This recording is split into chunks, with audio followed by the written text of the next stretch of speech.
Hi guys, welcome to my channel and thank you so much for being here. It's actually my first time doing a sit down video in my bedroom. I always do them downstairs, but I thought I wanted to do something intimate, but then I still went and put on makeup and a wig, so it's not really realistic. But I hope that the setting is actually nicer. I am starting Vlogmas. I listened to you guys when you said I must do Vlogmas. I'm going to do it. I'm going to do it the same way I did Vlogtober. Vlogtober. Vlogtober, I'll do it the same way where I just do during the week and then on weekends I don't post, and then the same way basically. I'm going to try my best to do as many interesting things as possible. Vlogtober was easier because both my kids were under the roof, so we always do things together, but now it's just Alwande and I. And then yesterday, Alwana and I actually went out. We did our nails, and when we went out for Motherhood Monday, but I didn't record that. I recorded it for Instagram, so it won't be fine for YouTube. But I just later on, I was just like, I should have done a YouTube video that I would have posted sometime because I'm already stressing about what kind of content I'm gonna do. But I did ask you guys last week for some sit down ideas and you guys sent me a lot, so today I'm going to start with one that I'm going to go back to my YouTube comments and see who gave me that idea, so I credit her properly. BRB Nomcebo Sokela gave me a couple of ideas, but the one I'm doing today is motherhood shocking realities. So basically everything that shocked me about motherhood. This one for me, when I saw the suggestion, I was like, this might be tough for me because I only really became a full-time mom in 2020 when I gave birth to Milani. You guys, if you're new to my channel, I had my first child when I was 18, but I was in another province. So I went home, I gave birth on a Monday, and the following Monday I had to go back to school to go write exams. My mother basically took care of Alwande for me from birth up until 2020. So my experience with motherhood is a bit tricky because I only became a full-time mom to both of them when I gave birth to Milani, and that was a conscious decision I made because firstly, growing up I didn't think I wanted children, and then when God gave me one I was just like, okay, cool, I'll have this one. And then 12 years later God was just like, girl, you're gonna have another one, and I had another one. So having Milani, I knew that I'm not gonna go home again and say, mommy, here's another child, even though my mom begged me to leave Milani at home. She basically begged me to leave my children at home. I understand why. She had two girls, myself and my sister, and we both left the house, and all she had was Alwande, and she thought that if she says that Umilani magasale, then I'm going to be fine. But I was just like, no, mom, I had Milani when I was 30, I was financially stable, let me take care of my kids. Let me also understand the struggles of motherhood, except being a financial parent, because that's what I was for the longest time in Alwande's life. So basically I'm trying to explain that being a mom is something literally that happened for me in 2020. But there are a lot of shocking things even while I was still a long distance parent to Alwande. A lot of things that I was just like, wait, what? This is what comes with being a mother? And also, okay, you guys, you must remember that my point of view is also coming from being a single mother. So let's get to it. Motherhood is lonely. I never ever thought that motherhood could be lonely, because when you tell people that you're pregnant, literally on both times when I told people I was pregnant, even the first time, as young as I was, people were extremely happy for me. The second time, it was that's how happy people were for me. So because you think that people are so happy, and people are genuinely happy, you think that you're going to have this community and everyone is going to be there, or whenever you need someone, or whenever you feel like feeling down, whatever. And then on top of that, I gave birth in March 2020 when the world went on lockdown, and I was alone. I went home to give birth. So let me just give a brief. I went home to go give birth. So I left my stuff in storage, and the plan was to come back after my maternity leave was done, which was in May. I only took 2 months maternity leave because it was unpaid. I couldn't afford to be 4 months without a job. So I went home to go live with my mother. I gave birth in Joburg, and then we drove home to go basically take care of me for the 2 months that I was going to be on maternity leave. And as much as the house was full, Alwande was there, my dad, my mom, my cousin. It was lonely. It was a lonely time, but then it was also a lonely time for a lot of people because it was literally during level 5 hard lockdown. So 2 months later, I'm supposed to go back to work, but then at work they tell us, no, you're going to be working from home. But I didn't know that. So I had already gotten an apartment, signed a lease, paid the deposit. So I was just like, I'm going to have to come back. So I took both my kids. Alwanda was studying via online. So I took both of them and we came this side in 2020 in an apartment I had in North Riding. And when I tell you, I used to cry every day. You know how where I live now, we don't have a physical security. You control the gate. Where I stayed then, there was an actual security who told us there were no visitors allowed. So even my friends who wanted to be there for me, they couldn't. But then that was just during lockdown. This year, obviously the country's been open and we've been free, but I'm still feeling the loneliness of motherhood. And I think also it has to do with the fact that I struggle to ask for help. I struggle to reach out to my friends when I feel like I'm drowning. The only person I reach out to is my sister, but Nakona, it's not all the time. There are times where I can go for months. And she even mentioned this in therapy.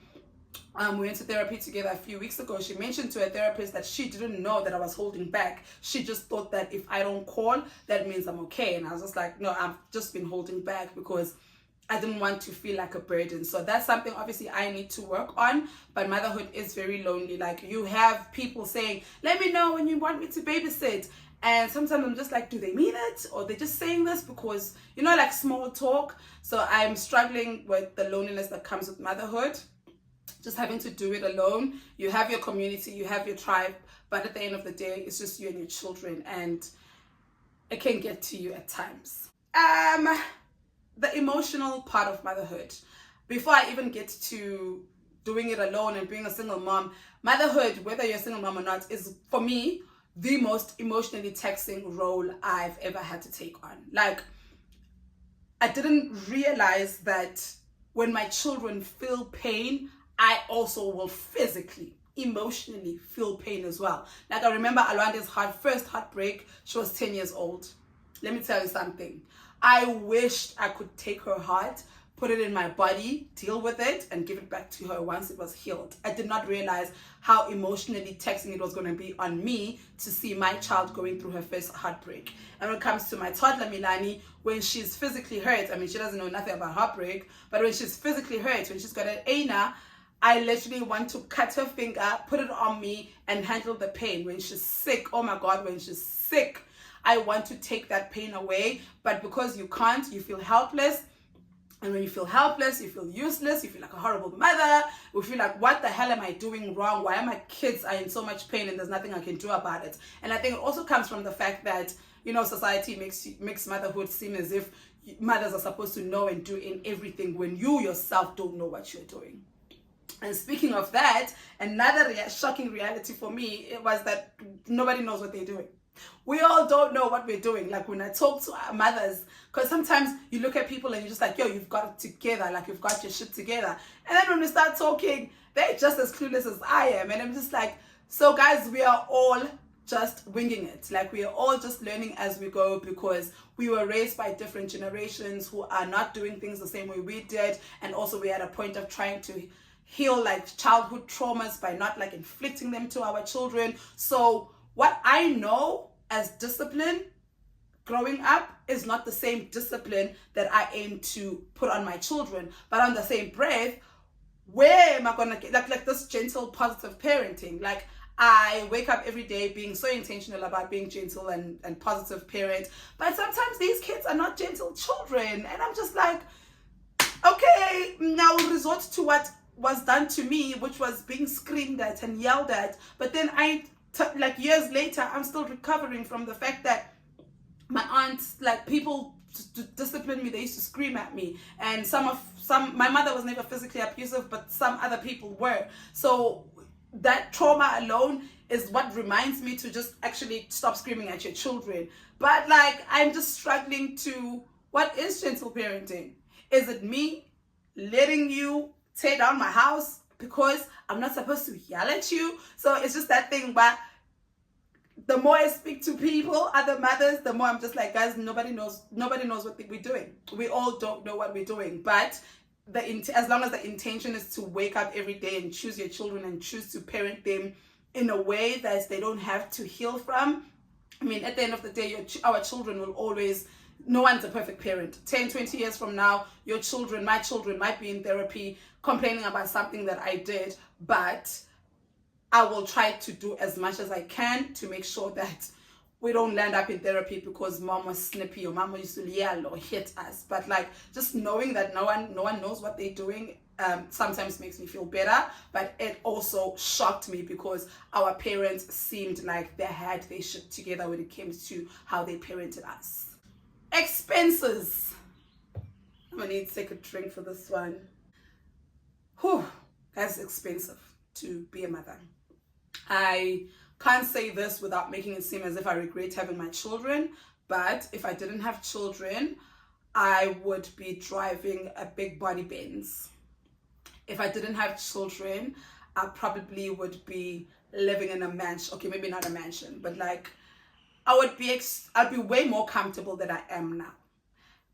It is expensive to bring children into this world. It is expensive to raise them. No matter where you are raising them, it's expensive. I remember when I took my Milani's dad to court, and he was offering how much? 500 or 600. And I was asking for 2.5 because that 2.5 is not even half of what it takes to raise Milani. But I was just like, I don't want to be unreasonable. I was asking for 2.5 plus he adds her on his medical aid because he's got medical aid, but I don't. And he says to the magistrates that I'm being unreasonable because I don't know if you know this, guys, about me.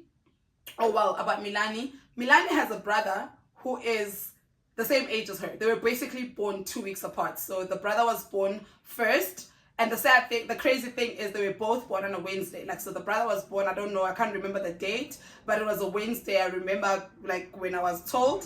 And 2 weeks later, I give birth on a Wednesday. I give birth to Milani, and they look like one person. They look exactly the same. Unfortunately, they've never met. And by the way things are going, I don't know if they will ever meet because the other two adults in that situation are not people that are welcoming to Milani. So, but basically the reason why I'm giving this backstory is that when we were in maintenance court, and then he says, I'm being unreasonable by asking for 2.5 because he's got a son the same age as my daughter, and it doesn't even cost him half of that to raise him. So the maintenance officer asked, okay, how much does it take to raise your son? He says 700 rand.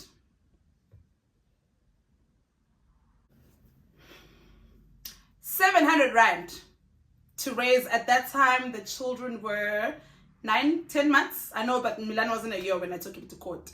700 rand. Diapers are what, 250 and a pack? And how many do you need a month? Maybe 2. Milk 300. And how many do you need a month? I needed 2 tins. That's already 600 plus 500. How much is that? 1.1. Just on food and diapers. We haven't gotten to the clothes because these kids grow up every day. We haven't gotten to medical expenses. We haven't gotten to the nanny or creche or whatever you choose to do with the child. So we haven't even gotten to the fact that this child has to live under some sort of a roof. This child needs to be transported, whether we're going to creche. We haven't gotten to any of those things, and you're telling me that your child is 700 rand. Obviously, he was being spiteful and he was being an asshole, because even the maintenance officer laughed. She actually laughed it off, and she said, you know what? It's fine if your child is 700 rand, but Amanda's child isn't. So let's be realistic here. And sidetrack, unrelated but related. That's why I'm such an advocate for going to court, because both times I went to court, both magistrates and maintenance officers were on the child's side, and they were both smart enough to not be fooled by these men. What do you mean 700 rand for a child? You know, they were mature enough to know. So if you needed a sign to go to maintenance court, and thinking, if you guys think that, you know, they won't, they are there for the child's interest, and everyone who has a brain knows that it does not take 700 rand to raise a child. So basically, that's my rant. But the expenses of raising a child for me, I never expected it. I never expected it, especially considering that with Alwande, my mom did most of the heavy work. She did most of the finances. Like, I sent money home, but like, I literally had Alwande when I was 18. And I still had to go back to school. And I started working when I was 21. And my first job paid me 5,000 rand. And I still needed to pay rent, this and this and this. So there was not much I could contribute. Like, I remember I would send like 200 or 300 whenever I could. But then, you know, the more I went up, then the higher the salary came. Then I was able to send 500. Then I was able to send 1,000. But whatever I was able to send was not even half of what it took to raise Alwande. And my mom did all of that, and I'll always be grateful. And now I'm seeing it with both of them, like my children. Like, whew. I get 1,000 rand from Milani's dad, and I get 1.5 from Alwande's dad. When I tell you, go to that money, when it comes in, it literally, in a day. In a day, it's done. You guys, when I do my grocery hauls, you see, like, you have, I usually say, Zuguti, oh, this was about 600. Oh, this plastic was 1,000 rand. The expenses of raising a child, especially when you live with the child, because when you don't live with the child, you send your money, that's it. When you live with the child, on a random day like today, Alwande will say, Mommy, let's go out for ice cream. Perfect example, yesterday Alwande and I went and did our nails. After nails, we went out for Motherhood Monday. At Motherhood Monday, both my bill and hers was 300 rand. Our nails, both my bill and hers was 500 rand. So you understand, but when you live with the child, there are so many things that are going to come up. Okay, obviously, again, nails and Motherhood Monday, that's luxury. But if Alwande literally fell down the stairs today and I have to take her to the doctor, that's an extra 1,000 rand that no one thinks about. So when you live with the child, the expenses are way more. And obviously, deadbeats don't care and they don't want to acknowledge that because they think about 1.5 is enough. And the sad thing is, I've even heard some women saying 1.5 is enough. And in my head, I'm always just like, you must not have a kid for you to come here and tell me that 1.5 is enough to raise a 14-year-old and 1,000 rand is enough to raise a 2-year-old. 1,000 rand is not even enough to raise a 1 month, an infant. So Jay, it's unrealistic. But like, let me not rant about these deadbeats, but like 1,000, like expenses, the expenses of raising a child, the school fees, the uniforms, the random ad hoc things that you have to buy now and yeah.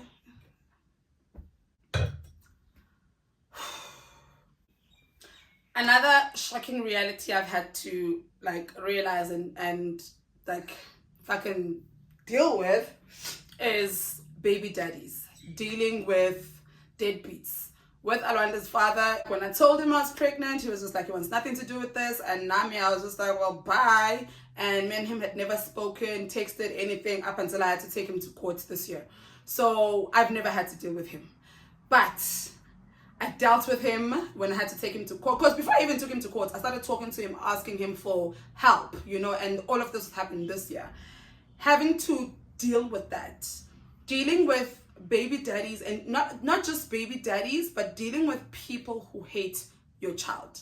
Not even people, dealing with someone you made this child with and they turn around and say they hate them. Shocker to me. I'll get to Milani's dad, but with Alani's dad, it was so difficult to sit in court and listen to this man speak about my child like she wasn't nothing, you know, and when he doesn't even know her, because he made it very clear they've never met. So just dealing with that, it like goes back to the emotionally taxing thing, because it comes with motherhood and it comes with being a single mother.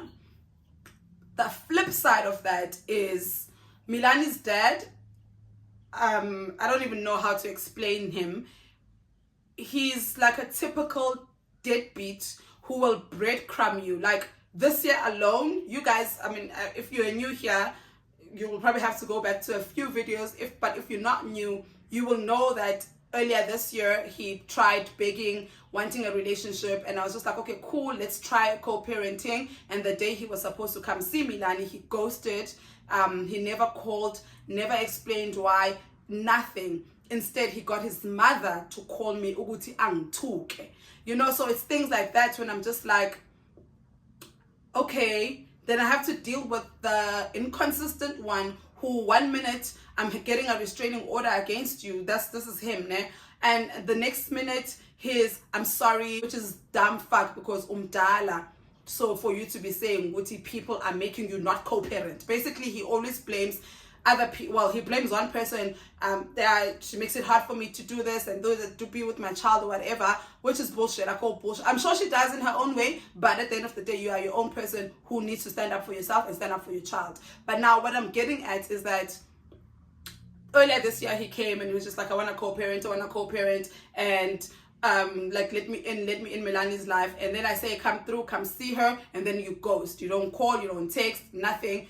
Ghost my child. If Melanie was at an age where I had to tell her that your dad is coming and then the dad doesn't come, do you understand the emotional damage that you are causing for life for this child, who's always going to know that basically men are a disappointment, men are disposable, when it's not the case. Not all men are, are like deadbeats, and not all men are not like good people. And then a couple of months later, after that incident, couple of months later, I'm sorry, I'm serious this time, I want to co-parent, I want to do this and I want to do that. So just having to deal with those two type of people, dealing with the one who basically, I hate you, I hate the child, I want nothing to do with you, here's the 1.5 that the court ordered me, and dealing with the other one who want to parent when they feel like it, or if something, I think maybe when he feels like maybe he's getting bad karma, all of a sudden then he wants to come back, I'm sorry, let me parent. I don't know if he's using Milani, he's trying to use Milani as good karma. I don't know. I'm just emotional about all of this because it's luckily Milani's 2, so she'll never remember that her dad said he was going to come and he didn't come. But I would hate that she was 5, 6, got her backpack on, ready to meet daddy at the gate, and daddy never shows up. And we know these stories exist. We've heard these stories before. So many of young people will tell you that I used to wait for my dad and he wouldn't show up, and it was such a disappointment, and that shit causes scars for the rest of your life. So having to deal with people like that, having to deal with inconsiderate assholes who only care about themselves, but unfortunately I made babies with these people and I have to deal with them for the rest of their lives. As mentioned with Alwanda's dad, he made it very clear about, you will never have to deal with me. But this one who comes in and out, and unfortunately for the sake of the child, I think that's what that was the most shocking thing for me when I found out, Tuguti, as the woman, you will have to be the one who basically, you will have to be the bigger person. And if you guys know me, you know that I don't have it in me to be the bigger person. I've never been the bigger person. You come at me, I come at you back. You say 1, I say 10. You go low, I go to hell. So, but now also preserving that and basically not being myself, because I made a child with this person, and if he says he wants to co-parent, I need to allow them in, because I never want to be in a situation where my child 10, 20 years from now says, but mommy, you didn't try, So all of that, and also doing all of this in hopes, because as I said, like, I'm coming to see my child and they ghost. I love my child, I want to co-parent, and they don't pay maintenance. So it's just like, you obviously don't care. You obviously don't mean this. It would be different if I had to put my pride aside and my ego and the hurt and the anger that I feel for this person if they were coming to the party. But now I have to put all of these emotions aside for people who don't care to come to the party, or who want to come to the party when it suits them. Guys, oh my God. I could go on and on and on and on about dealing with deadbeats. I could even dedicate a whole video on this topic, but dealing with men I would much rather not ever speak to, see, breathe the same air as, all for the sake of my children, is, I think, probably the biggest shocker about parenthood, about motherhood that I've had to deal with, and God give me strength, all I can say. Another shocking thing about motherhood for me, and a shocking reality, is just the time. Like, you never have time for yourself. Now it's different for me to speak on it, because I actually do have a little bit of time, because my toddler is home with my mom. But as of 2 weeks from now, I'm back where I was a month ago, where I never have time for myself. Like, anything, I have to ask for help for my sister. Please come through so I can go out with my girls. I can't even go do my nails. I can't even go to gym. Like, it's little things like that where you're just like, as a result, you guys, I'm 33 now. As a result, I can't wait to turn 40. And everyone says, why do you want to, like, why can't you wait to turn 40? Is it because life starts at 40 and life begins at 40? I don't even think about it that way.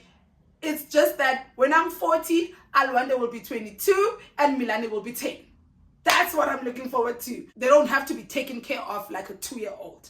A 10-year-old, I can sleep till 10 on a Saturday when a 10-year-old is in the house. With the 2-year-old, when she wakes up, we all waking up, you know? So I'm always just like, God, please just, can we skip to when I'm 40? Can we skip to the next 7 years? Because what do you mean? What do you mean this is that my life? Like, I did not actually think about the fact that mothers do not have time for anything. I'm a single mom and I don't have help. I can't afford help. So I will rather not hire a nanny when I'm not going to be able to pay her what she deserves than to hire someone because I just want to go do my nails. So because I don't have help, this is why I feel this way. If you've got help, chances are you might have a little bit more time than myself. But I think whether you've got help or not, your children will always want you, especially when they are younger. The nanny could be there in front of you. They'll still want to come and sit with you. So just not having time for yourself is still like, I'm still trying to understand what's the logic, what's the reason, why can't I just wake up at 10 o'clock on a Saturday? Why do I have to wake up when Milani wakes up? Why does she rule my world? Do you understand? Why does a toddler rule my world? And I allow it. I think the sad thing is that I allow it. But do I have a choice? You guys, the last shocking reality about motherhood is having a reason to live. I have never, if ever, I've always been open and honest about the fact that I do suffer from depression. And obviously depression comes with thoughts. Now and then you will have thoughts to unalive yourself. And I've had those thoughts, I think, since I was in matric. Having my children doesn't mean that I don't have those thoughts anymore. Trust me, I still have those thoughts. I recently had those thoughts, but it's just like the other day, well, not the other day because it's been a while, Milani, I was sleeping. I had gone out and my sister was here. I had gone out and my sister came to sleep over with the children, and when I came back from going out, I slept downstairs on the couch. And because I don't want to disturb Milani and Norma here. So Milani came downstairs. Guys, I was passed out drunk. It's that day where I came home at 6 o'clock in the morning. Milani comes downstairs and she's tapping on me and she says, Manda. She keeps saying my name. I can hear it, but I'm hearing it. I'm dreaming. I'm hearing it from the back of my head, like, Manda, wake up. And eventually I wake up. But then it got to a point where she kept saying, Manda, wake up. And you could see the worry in her face when I wasn't waking up. And I was just like, nah, I need to be here. I need to be able to wake up when she says, Manda, wake up. With Alwande, like, Alwande is not expressive like Ngomlomo. She writes letters. The letters Alwande write me. Like, you know when people put a stamp on your existence, like, even though she doesn't blatantly say I need you alive, but like you realize, hey man, this person needs me and I need to be here and I need them. And both my children, every day, someone on the same post where I said please help me with any content ideas, someone said they want to know the reason why I get out of bed. They want to know my why. It's my children. I know it's cliche, but my children are my why. Like, for the first time, I think I said this in my previous video when I was talking about my YouTube journey. The first time in my life, I feel so worthy. Like, I come into a house and I have people who love me for existing. My children don't get anything from me. They don't get, like, it's not like a romantic relationship where you guys, it's a mutually beneficial relationship. It's not like a friendship where I do things for you, you do things for me. I don't think my children get anything from me, but them, when I come in, the how their faces light up, how the hugs I get, I'm always just like, I need to be here. I need to be here for a very long time. I need to be here. I almost said I need to be here for as long as they need me, but I feel like they'll always need me. I'm 33 and I still need my mom. My mom turned 56 over the weekend, and I hear the way she speaks to her mom as well, and I'm just like, you're so old to be calling your mom crying. You're 56, but she still calls her mom and cry. And I'm 33 and I still call my mom crying, you know. So I go to my children will never not need me. They will need me for life, and I need to be here. They literally give me a reason. They are the reason why I get out of bed. They are the reason why I fight the way I fight, whether I'm fighting their baby daddies or I'm fighting for at work. But they are the reason why I'm the person that I am today. Because there's so many things I love about myself that I want my children to always know and remember. And one of the things I love about myself is that I fight for what I believe in. I stand up for what I believe in. I will speak my truth until my voice shakes. I don't care who says what. I don't care who judges me and say what. I will call out bullshit. And most of the time, the bullshit is my baby daddies. So, and I enjoy calling them out. Trust me, guys, it has become my pastime favorite to call out those people. But like, even outside that, I stand for what I believe in, whether it's things with my friends or things with strangers. I stand for what I believe in, and I love that about myself. And I want my children to see that, you know, and be like, okay, mommy was that bitch, mommy was that girl. And yeah, they literally are the reason why I continue to fight. I continue to fight for my own life as well. I continue to want to do better and want to become a better person, and most importantly, a better mom. There are 1,000 other realities, shocking motherhood realities I've been learning, and I'm sure there are going to be 1,000 more that I'm going to be learning as time goes on. These are the only ones I can think of now. If you have any, I know probably 80% of you guys are mothers. If you have any, please, let's chat in the comments. And let's vent in the comments. Let's chat. This is a safe space, you guys. And trust me, you are a safe space for me too, because I wouldn't say half the things I'd say on another platform. YouTube is such a safe space for me, so I know that nobody's going to judge me. So trust me, when you come into the comment section, nobody judges. Like, I've seen the comments. You guys have seen the comments. I get like at least 100 comments, and not even one is coming from a bad place with judgmental. So let's chat in the comments. Let's chat in the DMs. If you don't want to put your business out there, I'm here. I'm always here. And I hope that you enjoy this video. I thank you so much, Sokela, for suggesting this topic. I actually enjoyed talking about it, because at first I was just like, I'm probably going to rant more about my baby daddies than I probably will, because that's, for me, that's the most shocking thing about, well, not the most, but it's one of the most shocking things I've had to like endure when it comes to dealing with these men for the past 2 years. But even like talking about other things too has been fun. I hope that you guys enjoyed this video. Thank you so much for watching, and I'll see you next time.